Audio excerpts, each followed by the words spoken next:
to the Parenting Then and Now podcast, the show that remembers the good and sometimes the not so good old days of parenting past. I'm your host, Samantha Kemp-Jackson from the Multiple Mayhem Mama blog, and every week we'll be talking about how things were then and how they are now, parenting through the lens of the ages, if you will.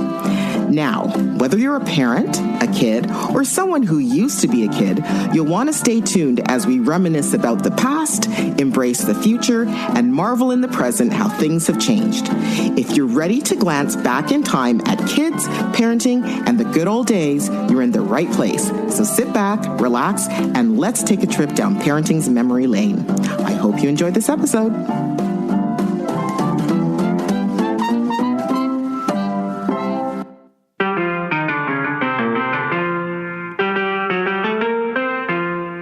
It's all about the hustle.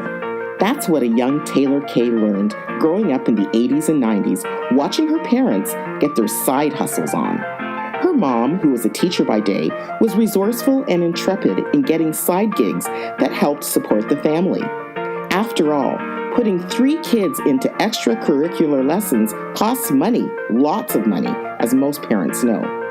Taylor's dad was a full-time entrepreneur, and he showed his daughter the way it was done through hard work, tenacity, and a relentless drive to achieve. Fast forward a number of years, and Taylor Kaye used her parents' examples of hard work to kickstart her desired career in broadcasting. The radio, television, and social media personality is seemingly everywhere, including at the Oscars red carpet every year, interviewing the celebrities as they strut their stuff. This mom of 3 girls, known online as the Special Kays, has it all together as a result of the hard work ethos bestowed upon her by her mother and father. As she raises her children in the home of a broadcast personality in her own right, as well as in an increasingly social media-obsessed world, Taylor has some wise words about both of these high-profile subjects. Here's our interview.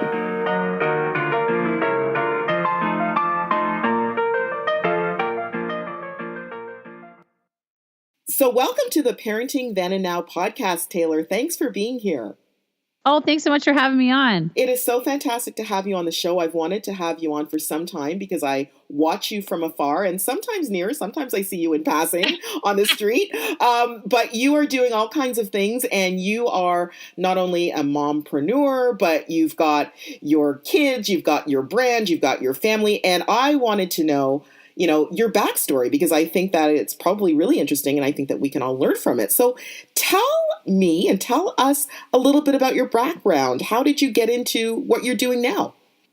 So right now I'm doing radio and television, but I first started, I have a phys ed degree. A lot of people don't know that. I grew up in Hamilton, Ontario, and I went to McMaster University and I took phys ed there, and I knew I always wanted radio, but back in the day, there was not a lot of females doing radio. Like, you were either the giggle girl on the morning show or you're the traffic girl. That was it. And I'm like, that's not exciting, right, Samantha? Like, think about the day when we grew up, there was not really any strong female presence there. But I'm like, no, I really want radio, and started volunteering at radio stations. And, from everything from being the T-shirt girl where, I'd throw T-shirts out at events to driving celebrities around. That was another one of my jobs where I would pick up the Backstreet Boys. This is throwing it way back in the 90s. There we go, then and now. I would pick them up from the airport and take them to their event for our radio station, or NSYNC, or any of those bands. LL Cool J, that was cool, picking him up at an airport. And then from there, I just started parlaying that into, and I'm fast forwarding stuff, but I would parlay that into a TV career. I'd done entertainment stuff and I loved entertainment, but maybe I didn't fit the mold. I don't know. I'd auditioned all the time, and they had a, specific whatever they're looking for. I never know. You never know what people are looking for, but you got to keep going, whatever that is, whatever you want. And a show, Stephen and Chris, came up, and I was cast as one of Chris's friends. It was called Stephen and Chris, and I was Chris's angel, where we would test products out, and all of us were moms on the panel. So we were the fun moms on the panel. And from there, I've changed Stephen and Chris. That show had Chris had passed away. They had moved on to other things. And now what I'm doing is I'm on media tours. I had been approached many times to go across Canada with brands on media tours, but because I was working full time in radio, already on a TV show, there's only so many hours in a day, and I want to be with my children. So, I pick them up. There's no nanny here. I pick them up at 3:00. People are like, "Oh my God, how the hell do you do that?" Well, that's surprising. I'm surprised to hear that. I'm very heartened and happy to hear that. But wow, because you are like part of what I look at in fascination when I see you all over, because I see you on social, I see you on Facebook, you do all kinds of videos, and you're on the radio. And I think, wow, she is a mom and a businesswoman that I would like to emulate. And it just, I wanted you to be on the show because I wanted to hear kind of, how you got that drive. Like, where did it come from? So as you know, this show, it's really about the comparative, the then, the now. Yeah. So how did you grow up? Like, what were some of the messages that you got from your parents, your mom in particular, in terms of what you saw in terms of the work ethic and working and being successful? And how are you kind of parlaying that into what you're doing with your kids? I think, you know what? My parents were entrepreneurs. My mom was a teacher, but she always had a side hustle. Like, there was always, she was selling, I don't even know if you remember this, Samantha, Fuller Brush. Do you ever remember that? Like, okay, shut. But it was like, like today, moms are selling, Rodent and Fields, or they're selling, I'm trying to, insert multi-level marketing, whatever, MLM here. But my mom loved doing that as well as teaching. And she would do ESL on the side just so that we could get, go into sports. She had 3 kids. We're all a year apart, my brothers and I. So it wasn't like, when you have kind of kids spread out, my husband, his brothers are all spread out within 4 years. So the kids could, the parents could kind of save for the bigger activities, the expensive activities like hockey, or I played baseball. My dad was a full-time entrepreneur. He was an electrician. So we grew up in that hustle atmosphere all the time. And, I think I had my first job at 8 delivering like flyers for some MP or something, or wannabe MP. And then just started working. But that's for sure. It was my parents and their entrepreneurial spirit and the hustle. And I see that in my kids now. Like, I see that I inspire them. And sometimes I'm going to be honest, Smith, it's scary, because I will tell you one story. Jenny, who's my 12-year-old now, when she was about 9, they'd get a little bit of money if they helped around the house. Like, we had a reward system, so it wasn't really an allowance, but you'd get something. And she was saucy and she didn't do her stuff that week. So you didn't get your reward. Like, you didn't get your pay for the week or whatever, your prize. So she said, that's okay, Mommy. I'm going to fill up a bucket of water and I'm going to go around door to door and wash people's wheels and make my money. Cause it was $2. So she went door to door. I let her go. Now I was with her. I didn't let her go by herself. And she asked people if she could wash their tires, because that's all she could do. I'm like, you're not touching anyone's car. And she got a quarter to 50 cents per house. And that was pretty incredible. However, I will say one creepy neighbor, I've actually talked to him. He didn't pay her, and he said, life lesson. Sometimes you don't get paid in life. Can you believe that to some 9-year-old? I will say, I don't know. No, I can't say, but he might have had like some lipstick all smeared on his car the next day or something. I might have taken an old lipstick. I didn't want to do no keying, because that's mean. But lipstick you can wipe off, but really hard when it's a certain brand. So, but how dare he? But now my middle one will sell. She started an Instagram account with her sister, selling their clothes and everything online privately to their friends. It's not an open Instagram account, but I think I've inspired, and my mom and my family have inspired my kids for that entrepreneurial spirit of, nothing's going to be handed to you. You got to go get it. And if a door closes, everyone says the door closes. I'm like, then build another door. Don't go to, I'm always about, like, if someone says no, that's okay. I'm going to say yes to something else. They may say no for a certain reason. You might not be right for that job, but there's another job or gig waiting for you. Yeah, and you know what? That is the lesson. Like, I think that's fantastic that your daughter decided that, you know what? Okay, I didn't get the money from mom and dad. I'm going to make my own money, because obviously that kind of baseline entrepreneurial spirit that you got to just keep going. I was raised the same way. My parents, they were always working, and I was a latchkey kid back in the 1970s, and I always talk about that. But, we were taught that, you know what? Yeah, one door closes, another one opens. You got to work hard, and you just got to keep, you got to be tenacious. You got to be out there. You got to be out there. That's right. That's the number one thing. You got to be out there. Yeah. Now I want to talk about the special Ks. Yes. So your the little three special Ks. The very special Ks. They're very sweet. I love to see them online. So, okay, first of all, tell us what's the difference in age of your three daughters and how you got into the special K thing. Yeah, so they're 12, 9, and 7, soon to be 8. So the two youngest are about 19 months apart. And I was posting stuff all the time with them. And I'll be honest, we had a situation with an individual that was getting, fan that was getting a little bit too close and too familiar. So I was like, okay, I don't want to give their full names. People can figure it out. You can, if you really want to dig for anybody, you can find out anything, their blood type, whatever. But I put it out there. I wanted a nickname also for my kids because I didn't want to put all three names all the time in every post. So I put it out on Facebook saying I'm looking for a nickname for my kids. And actually, Steve Anthony and his wife Tanya Anthony, he was a media personality on back in the day, Much Music, and then he retired from CP24 in Toronto. Him and his wife came up with a special case.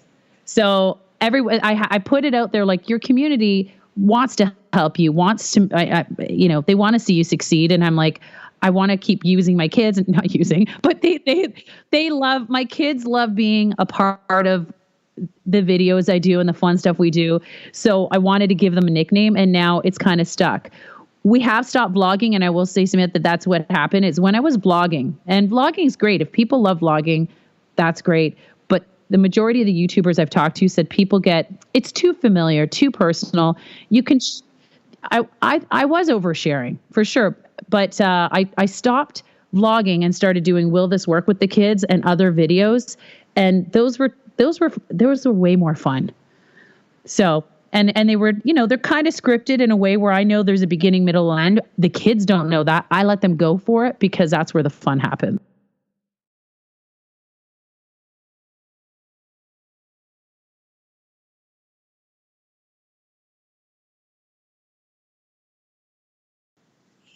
It was a lot of work. I mean, I was staying up when I was vlogging. I was trying to get it out like the next day. And a lot of my friends that are YouTubers are like, oh God, we were a week ahead. They try to be a week ahead. Someone like Casey Neistat, I think he's always like, he's got a crew probably or something. I don't know, but he's an amazing vlogger. But he would be within, I think, 24 to 48 hours. The Will This Work? The kids have asked to bring it back though, because I did take a break from it, and that's where we test products and fun stuff. And I just, you know what? I will say I just didn't want the kids to be too, what's the word? I don't know, affected. And always like the mugging or anything. I'm like, when the kids mug, I want them to grow up as kids too, and not always online. And because it's not all about likes and shares. And now I'm getting into that with my daughter who's on Instagram. She's like, oh, I only have 24 likes. I'm like, it's not about the likes. It's about the people that you're engaging with, your friends. And for me, it's not about the likes. It's about the loves. If I get no likes, that's okay. But if I get one love saying, I love watching your videos, I love the special case, that to me, I'd rather have one comment saying that than, 20 likes from whatever. Yeah, absolutely. And, you touched upon something, Taylor, that I wanted to ask you about in terms of the social media, because, you and I, we grew up in a time when we were teenagers, there wasn't YouTube or Instagram or likes or all of this kind of stuff. And now our kids are growing up, and I see that with my teenage daughter too. I mean, she's on Instagram, and she's got a very thriving account. She's actually got a bit of a little side business. I won't go into too much detail there. What? Oh, I love it. Is she selling slime or something? She's not selling slime. She's posting videos and stuff. I'll tell you about it offline. I'm not sure that I want to, but after the show, the after show, maybe that'll be on my special Patreon or something. But again, like her and her friends, they're all about, oh, I didn't get a lot of likes, or, oh, I got some more followers, or, oh. And so how do you feel, and I often ask my guests this, how do you feel that this kind of social media generation where we're kind of oversharing, our kids included, are going to be affected? And do you think that it's a good thing that we have this social media world in which we live that our kids can share on compared to how, we did things back in the day when it was a lot more simple? Or do you think that it's a more negative thing? What do you think? I think it depends on the kids. I think it's a blessing and a curse, because kids can express themselves. They can, they can tell their story within reason on there. And it depends on how emotionally, I don't want to say stable, but how, I'm like 40, I'll say, and I sometimes get upset when people like write horrible things about anybody on Instagram or me, or say something and I take it to heart. I don't think the kids can, I don't think kids can quite understand that yet. Like their minds are not there yet. For sure, my 12-year-old is not. And I don't know if teenagers are, but some kids are stronger and they can. But again, they can learn a lot. Of course, there's some fake news on there, but there's some real news. My daughter knows when people buy followers. My daughter knows when she's being sold to. We'll go to a movie and she's like, "Oh, that's a product placement." And that's like, and I think these kids will be a little bit more savvy with endorsements and things like that. When celebrities are trying to sell them stuff, they're gonna be like, no, they'll be able to call BS. At the same time, like, as you know, there's Snapchat and the DMs where hurtful things could be said. And a couple months ago, I was at the Oscars and I couldn't be that mom at home to take away the phone. I do have my daughter's Instagram on my phone and all of her friends know it. And, she doesn't like it, but she doesn't pay the bill on her phone. So that's too bad. But I saw, and that's, you should be a responsible parent and you should be checking your kids' DMs within reason. I'm not sitting there all night long, but I saw some messages coming in.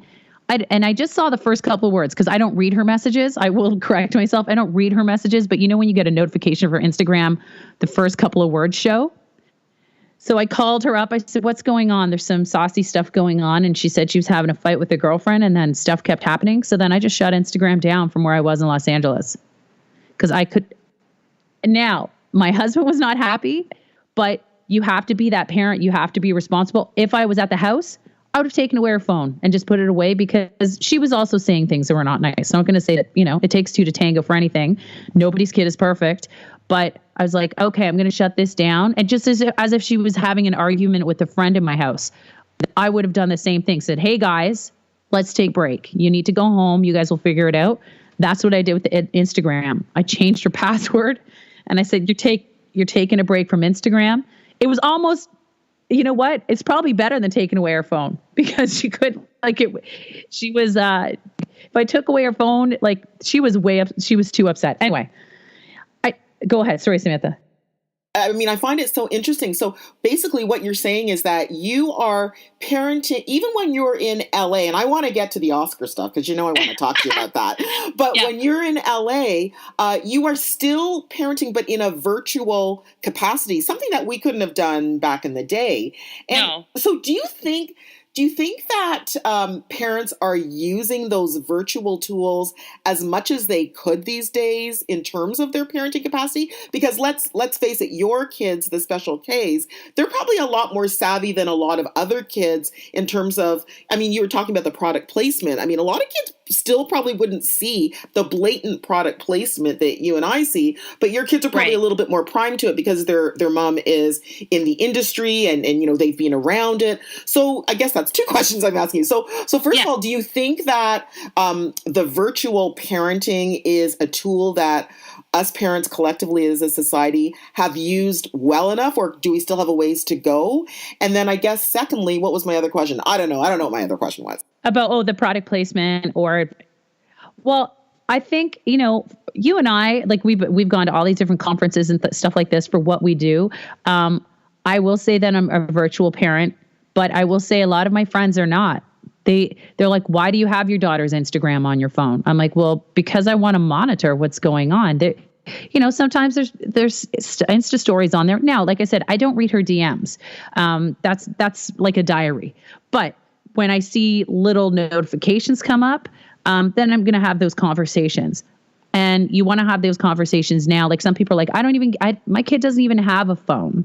I get it, but they have maybe some type of device at home that they connect to Wi-Fi. If you think your kid's not connected at the house, then you got to check yourself, because there's classroom chats, there's Google Classroom chats. There's so many things that, oh my gosh. And like Snapchat, I do not have access to her Snapchat, but we do talk about it because Snapchat disappears after 24 hours, and there's only so much. I'm trying to, trust her too, give her some trust. But I do talk to parents, and I will say, because I work at a radio station, I worked late one night, till midnight, and a couple of my daughter's friends went live on Instagram. And I called these moms up because I would want some mom to tell me. I said, hey, just letting you know, I won't say her name, but like Susie, whatever Susie went live last night at like 12:31 when I was driving home from work. I came home and she was live on Instagram. And the mom said to me, what were you doing watching it? Thank you. I was like, okay. Number one, her phone should not be in her room. Nobody's kid. The phone should not be in your kid's room. And the phone should not be in our rooms when we go to bed. Now that's hard because a lot of people said, but the amount of EMF stuff that is for another podcast. But your kids, it is tempting for the kids. The notifications, the temptation of going on to watch something on YouTube or to post something on Instagram. So I think we have a ways to go, and parents, you should be watching or just having that conversation, just like you would with sex and drugs. We've had something. We've had a situation where a boy was DMing inappropriate things to several girls in my daughter's class, and we'd had to talk to a principal. This is grade 6. And, I'm so glad that you brought that up, Taylor, because I think that there are a lot. I mean, you and I are perhaps maybe a little bit different because we live a lot of what we do is online. So, right. So like you're very adept at the social media. I think I'm fairly adept. I'm pretty adept with the technology. No, you're good. Pretty comfortable. But, it's like what you said. A lot of the parents at my kids' schools, they really are not. And I'm actually really surprised. Like, I've talked to some parents and you say, DM. They're like, what's DM? And you're thinking, right, you need to know what this is because your kids are DMing. Like, I mean, as you said, my daughter, my 15-year-old, she does, I mean, their class, grade 10, their whole class is on Google Classroom. That's what they do, right? So they're online even if you like it or not. And if you think, and in terms of the parents, if they think that the kids who don't have a phone are not online, they're extremely naive about it, Yeah. I mean, if you have like zero technology in the house, that's the only way, because they'll pick up your iPad, they'll figure out a way. And then for our kids that are younger, I need to catch up with my 2 younger Special Ks because they're on TikTok, which was Musical.ly. And TikTok, I have to, there's creepy people and creepy. It's not always the creepy guy. It's a creepy girl. It's anybody. And they're not like the old man behind the bush trying to take your daughter. No, these are odd people that will want to follow your kids, even though they have a private account. And I'll sit down and I'll show my daughter, the 9-year-old. I'm like, do we know this person? Are they your friend? If you went on school, would you friend them and go play with them in the playground? No. Then why do they need to watch you on TikTok? And that's, you have to get down to their level and just say, would you hang out with this person? Then why do they need to follow you? They don't. And TikTok, I mean, do your kids do TikTok? No, I mean, my boys, my twins, they don't have a phone, and they really just go on the iPad and they're playing Brawl Stars. Right. Do they do Twitch at all? No. Okay, that's another platform. She's more into the Instagram and the Snapchat. Right. But yeah, you're absolutely right about the Twitches and the TikTok. I don't actually know a lot about that one, and my kids are not on it. If they are, then it's behind my back. But I strongly doubt it. But one thing actually I just wanted to say is a lot of parents don't know about the Finsta. The fake Instagram. I talked to some parents and they said, "Oh, what's Finsta?" And I'm thinking, you need to look because your kid might have, one Instagram account for you and then a Finsta for the people they don't want you to know about. That's right. And that's, I will say my daughter did start another Instagram account. And then I have the email account. So then you get a notification. There's only so much, but I mean, is that creepy? Maybe. It's being a good parent. I'm not, like I said, I'm not reading her DMs. No, you don't have to explain, because you know what? My daughter did the same thing about a year ago. Because the rule is, like, I'm like you. Like, I think it's important to respect kids' privacy. And I don't believe in reading their stuff. But I've said to my daughter, listen, your father and I will provide you with the trust and the tools, and you have the phone. But guess what? We paid for your phone. We paid for your service. So if I ask you at any given time, give me that phone, let me see it, you need to give it to me. And you need to. So the rule is, I need to know what social media account she's on, what her passwords are, if, know, all that kind of stuff. Then about a year ago, I saw on her phone or something, her phone was on the table or something, and something showed up about the notification, and it was an Instagram account I didn't recognize. So I said to her, what is this? And she said, that's my Instagram. And I was like, okay, when did you start this? Then I went back and I looked at it, and it was like a month old or something. And I was like, I just was ballistic. I was just like, listen, I pay for you are not allowed to have an account without me knowing. How dare you? And so she was punished. Like I took the phone. She was grounded from the phone. She was jonesing for the phone. I got to tell you, like, right. That's what's crazy. Yeah. And she's like, when am I getting my phone back? I said, I don't know, when I decide. And your lesson here is, you do not start any. I said, do you have any other accounts? You better tell me now. This is your amnesty period. You tell me now. And if you have an account, then I will not get in trouble. You won't get in trouble right now, but I need to know. And if I ever find out again that you've opened a social media account without me and without me knowing the passwords and without your father knowing, you are in big trouble. And I think just the thing is that it wasn't even the fact that she opened the account. It's the fact that she was just so out of sorts not having her phone for a few days. That's the thing. They feel so connected, and it is an addiction. There are facilities in Toronto, in Vancouver, across Canada that will treat phone addiction, not just for children, but for adults too. Now, that being said, social media can be a great thing. My kids were discovered on social media, and they got a crafting show out of it. They literally were looking at hashtags. The casting director was looking at hashtags, and I hashtag like crazy within reason, but like, we're crafting special Ks, we're making stuff, and this casting director said, hey, we're casting for a crafting show. So there is some good to social media. And I will say, I just left a conference a little while ago, and they are looking for the next, I wouldn't say star, but the next creative content creators that are teenagers.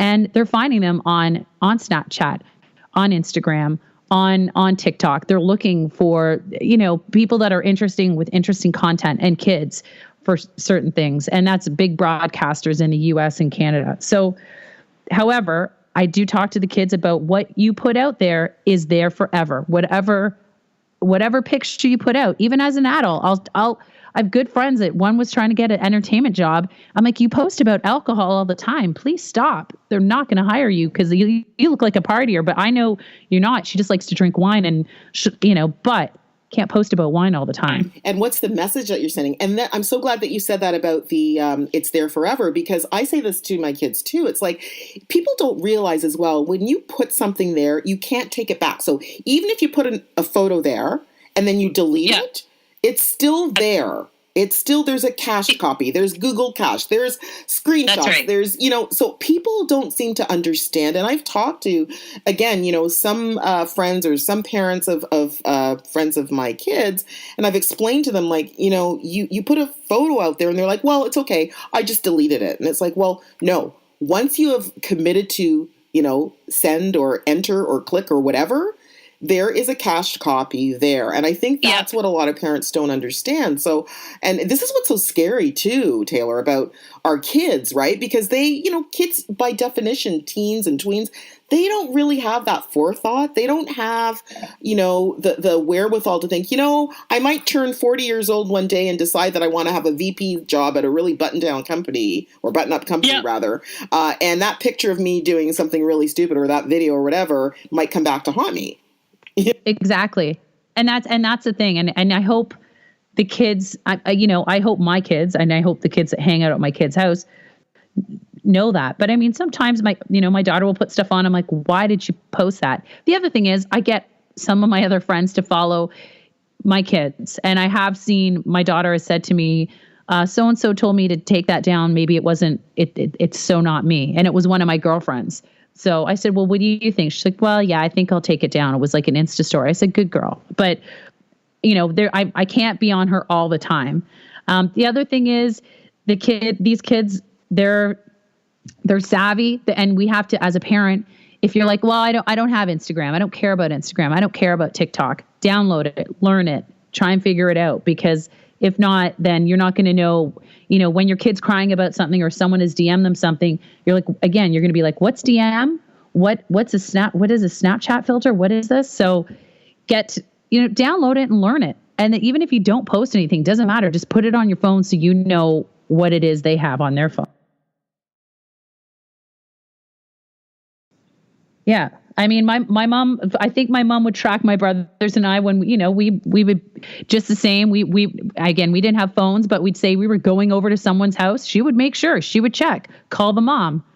Same thing. Check with your kids' social media. Have if it doesn't maybe it's not a weekly check, maybe it's a monthly check about, how things are. Let me see your socials, look at pictures. Yeah, that's cute. Whatever that is. Yeah, absolutely. So definitely be on top of things.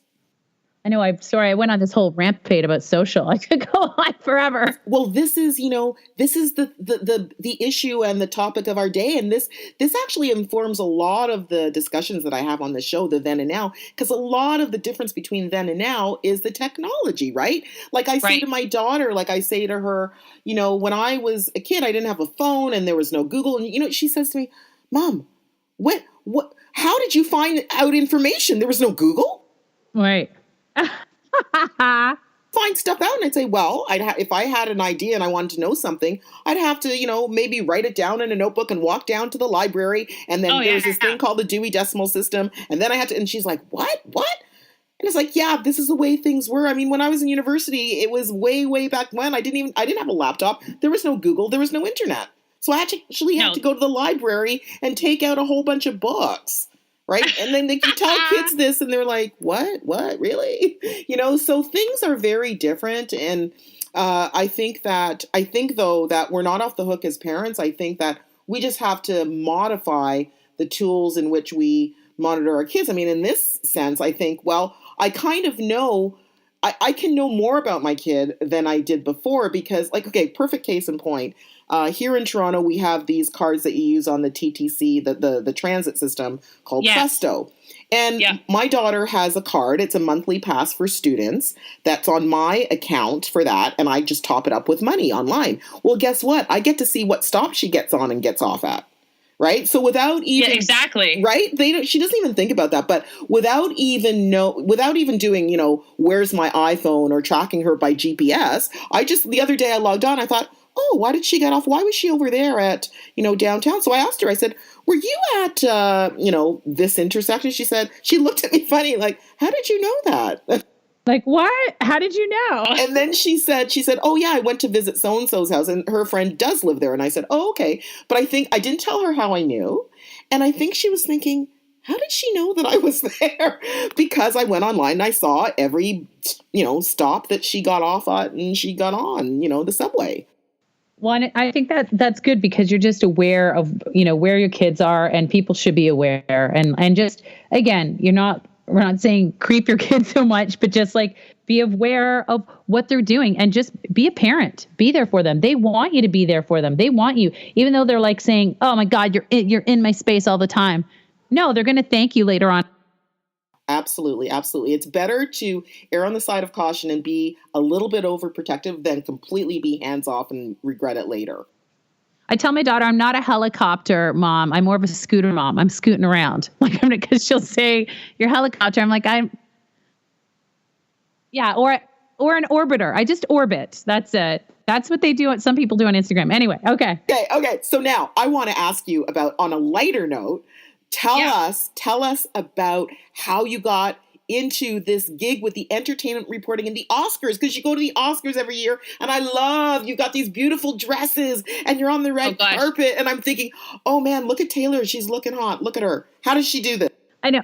It's like it's like I have like separate personalities. So yeah, I'm a mom, but I get to go to some cool stuff like the Grammys I would go to, the Junos back in the day, and it's all through radio stations because and again, it's creating and making opportunities for yourself. Back then, I was just talking to my friends about this. I wanted an entertainment show. Again, no one's giving it to me at the time, and it's it wasn't, not that they weren't giving it to me. I guess I wasn't their fit. So I created an entertainment radio show, and Rick Dees, his son Kevin Dees, was looking for someone to do like these little clips in the Caribbean, and I had a home studio, and I would start doing clips with Mariah Carey, Boyz II Men. Does insert any actor, whoever, Denzel Washington.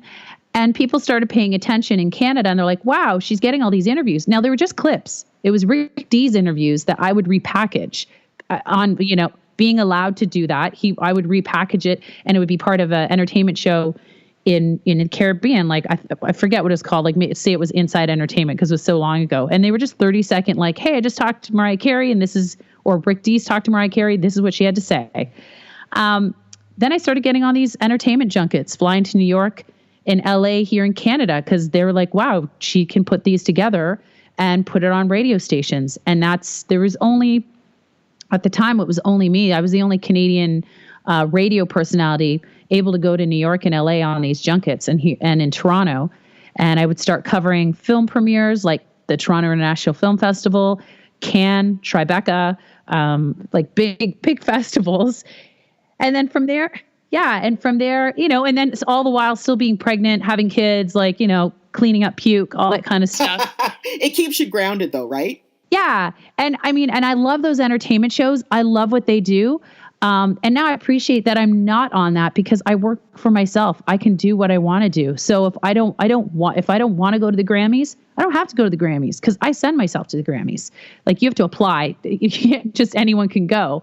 There's an application process, but I can pick and choose. And, each year now I choose to go to the Oscars because it's the biggest night of the year and it's a lot of fun. And you get to talk to so many different people. And throughout the year, I talk to music people anyway for the Grammys. And the Oscars is my one big night out. And I also want to stay married. There's that too, right? Yeah. If you're away all the time, that is so hard. And I had to make decisions, and they were hard decisions because at the time when I was on junkets, I was gone every weekend. So I'd work all week and then I'd get on a flight and go to New York or LA. And my friends that do that, I applaud them. I don't know how they do it. They've got a great support system, and some are married and some are not.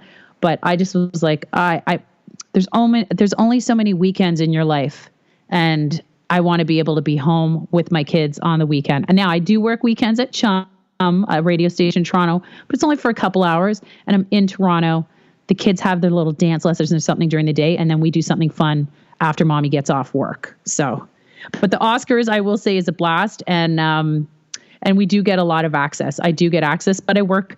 It's a hustle. And I think, did you remember Lady Gaga's speech when she was on stage winning her award? And she's like, it's a grind. This is not easy. And at first I was like, gosh, she's telling everyone our secrets. It is a grind. It isn't easy. People don't see what like you or I do, like even for this podcast. This is a lot of work, right? With on top of everything you do to put it out. And that's why success. That's why you have so many, listeners, subscribers, and same with anything else. People don't see the behind the scenes of how you got to where you are. I'll have friends saying, wow, I wish I could just go to the Oscars like you. I'm like, oh God, then let's go back 15 years. And all the auditions and all the junkets, going to TIFF, writing, I worked for a production company in Calgary, but I was based in Toronto, where one of it was fun. We'd go to junkets. And the other part is I would visit maximum security prisons for a crime show we worked on. So, which was cool. That's for another podcast. I need to have you back because I'm all about true crime, eh? Like that's what I read. I read and I listen to true crime podcasts, and I read true crime, and I read all about prisons. And I have for the last 30 years. It's not a new obsession. That's a whole other podcast. It was a great show. So and it was all about people being exonerated from DNA. And it was incredible stories of, how DNA got them out of prison and saved them. Anyway, but that's, people don't see that. People are like, what? You do that? And as well, I do voiceovers. I'm on 400 stations in the US on a network, but I don't advertise that. I don't want, there's only so much, I want people to know, but there you go. Now, that's, that's in the day, so many hours, and you've got kids. So you want to be able to, I think you're in an enviable position though, Taylor, because it sounds like you're able to, determine and decide what the priorities are in terms of your work and what you're going to do on a day-to-day basis, and the amount of time and when and where you spend with your family. So it sounds like it's you got it figured out. It works out sometimes, and sometimes it's not. But I also, I say I don't have a nanny, but I have babysitters that range in age from 12 to 70. So y'all need your tribe, and that's my tribe. And, I've had people say get a nanny again, but I want to be the one that when the kids get off their bus, they see mommy and we have little snacks, and then I can go back and do work and they do their homework. And you can't hear my dogs in the background, can you, Sam? No, I cannot. Okay, good. Okay, and you've got dogs too. You got the kids, you got the special case, you got your husband, and you've got dogs. How many dogs do you have? 2. We used to have 4. It was mental. That's all I'm going to say. Right now, while I'm talking to you, I'm wearing a shirt and it says best Labradoodle mom ever. And I'm going to be honest, I'm not. The kids got this for me because I'm not. I wanted pugs and they got me Labradoodles and I love them. But I'm not the best Labradoodle mom. That's for sure. I'm sure the kids, that's the good thing. You got the 3 girls. So I'm sure that they probably spend a lot of time with the dogs, taking them out and stuff. Yes, of course. Yeah, they do. Okay, I have a question for you. One more about the Oscar. Tell me, who was your favorite interview and why? Well, for sure it was Lady Gaga, just because she was the belle of the ball, and getting her backstage was just so much fun. The red carpet is a lot. There's 950 to 1,000 people on the red carpet. That's just journalists with cameramen and stuff. So it's really difficult to, I'm on the red carpet for a certain amount of time, and then I go backstage, and then you have a chance when you're backstage. You have a chance to interview so many different people. So Lady Gaga, Spike Lee was great. He had a lot of champagne, I will say. And those would be my 2 favorites, just because Spike Lee is such a great storyteller, is such a great director, and just he was a lot of fun. Wow, I would have loved to have talked to both those people. Okay, I won't say who was your worst because that's putting you on the spot, but who was the most challenging person that you've interviewed? So how, the interview where you really felt like, wow, okay, I'm stretching, or I'm trying to pull out something, or, this isn't going the way I thought. What would you say was the most challenging? Ray Liotta, if people remember him, he was I left crying. He was my worst interview, and not even worst. I thought it was great, but he was just not a nice person. And I tell everyone that because you know what? We're all playing a game here, and I'm just a journalist trying to get questions and answers for a movie that you made and you made money off, that you had fun on, and it was a movie that he made here in Toronto. And the question I asked him, I'm like, oh, you lived here for 6 months. What part of the city did you love visiting? And he shot, I think, a lot in the Annex, and I can't remember the film right now.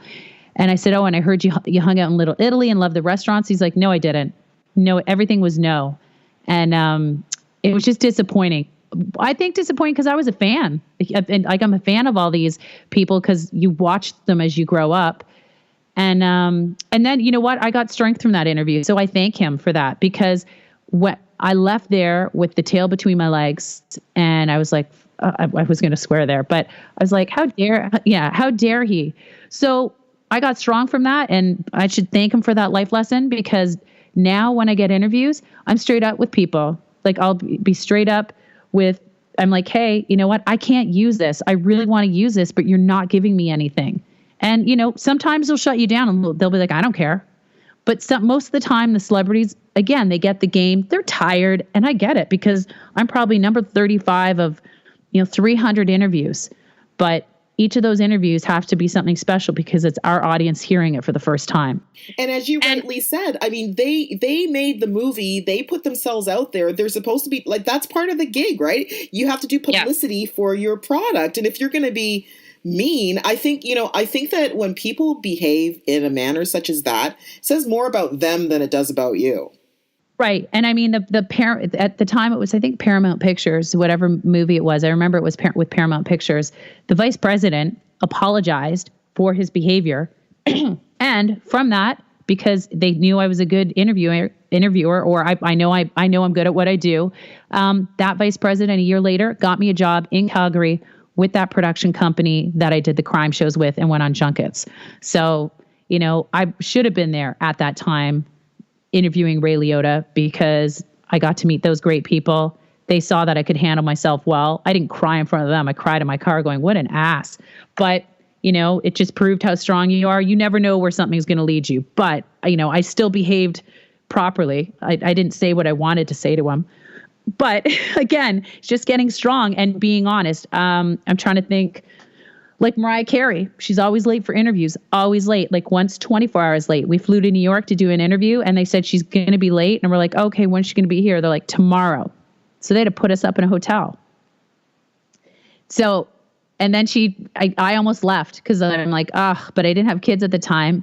And like fast forward, then a couple years later, she was 45 minutes late for a phone interview. And I was honest with her. I waited at the station. I was already done my job. And when she came on, I said, you know what? You're supposed to be here. And at the time I did have a young baby. I said, I'm supposed to be home with my baby. I said, I really want to do this interview, but you have to understand this. She was totally apologetic and I believed it. Like, I don't think it was fake Mariah. I think it was real Mariah. And she's like, I'm sorry, sweetie. I'm sorry. So yeah, I took it. Well, you know what? And I think what you've said here, you're really kind of underscoring, it's about respect and mutual respect. Right. Like you're doing your job, they're doing their job, and they're equally as important, because at the end of the day, it's a symbiotic relationship, right? Like you're the journalist and you're the reporter and you're getting the information and they've got the product. And if they don't have you, they don't have a public persona. And if you don't have them, then you don't have any content for your audiences. So they've got to understand, like Ray Liotta, I hope he's learned. Yeah, well, I hope but you know what, I will say the Oscars are amazing because the woman that and team that controls the backstage, they make sure every single person that wins an Oscar, from makeup to editing to sound design to producers and directors and actors, because everyone has an amazing story, they make sure every single winner comes backstage. That's amazing. Grammys, different story. No one comes backstage except the best new artist. So you do have to, there is a relationship. You have to say thank you to the people that helped you get your word out. Social media, back to social media. I can tie it all in now. Social media is important, but I'll tell you, people come to us all the time. When can I get on the radio? When can I get on the TV? When can I do more stuff on traditional media? So as much as social media is important, people want their records played on the radio. People want their shows on TV or streaming services. Yeah, that's a really good way of wrapping things up, because I agree with you 100%. I mean, I love radio. I love voice. I think it's the most intimate kind of forum, and that's probably why I started a podcast, just because I think it forces the listener to really kind of get into their head and to pay attention. When you have visual, TV, film, movies, and then social on another level, it's different. I think that voice really, really kind of, it gets into your head, right? I mean, think about, terrestrial radio when you wake up in the morning, right? You're listening and, you're lying in bed. You go to bed, we go to bed with you, we take a shower with you, we're in the car with you, we're with you with your breakups, we're with you on your wedding day, all music and stuff like that. So yeah, it's fun. It's fun. And you have figured out a way to make it fun and to work it into your life as a mom and an entrepreneur. And it's been so great talking to you, because I wanted to hear from your perspective, Taylor, how you do it. And I'm still going to be, impressed as I keep seeing you online. So where can everybody find you? Because I'm going to put all of the links up on my website and I'm going to share on social when I post this podcast. Yeah, I think the best way to reach me is just on Instagram at the Taylor Kaye. And then from there, it will take you to my podcasts, our Facebook Lives, all our fun stuff. And then you can just find all of our links from there. And I will say 100% that your content is fantastic. It's engaging. Oh, thank you. It's fun. And you look good, girl. So everybody listen and go on to Taylor's various social media channels. Thank you so much for being on the Parenting Then and Now podcast, Taylor. Thank you so much for having me.